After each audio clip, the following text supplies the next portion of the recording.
breathed a sigh of relief, and then she took off her gloves and threw them on the ground because littering became not an issue anymore, and then began to unpeel. I'm not sure this is how that's supposed to work.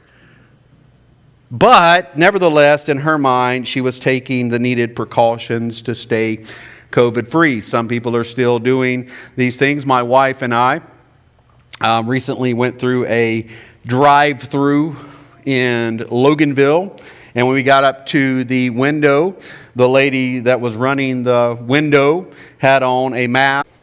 Over there bathing their 2-liter of Coca-Cola. And if nothing else, we wore more hand sanitizer in 2020 than any other year in history, and we even learned how to make our own. People were staying away from loved ones. I remember people telling me I hadn't seen or hugged in a hospital in Jackson, Mississippi, and his wife, who was in Greenville, because that's where they lived. It was about a 2-hour drive. Never saw him again. She just got a call one day that he was now deceased. And then came the shots, and people were doing whatever they could to get in line to get the shot. And so then the shot and the mask quickly became a test for patriotism.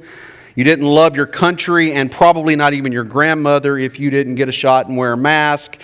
And on the Christian front, many religious leaders suddenly made those things a test for Christian obedience.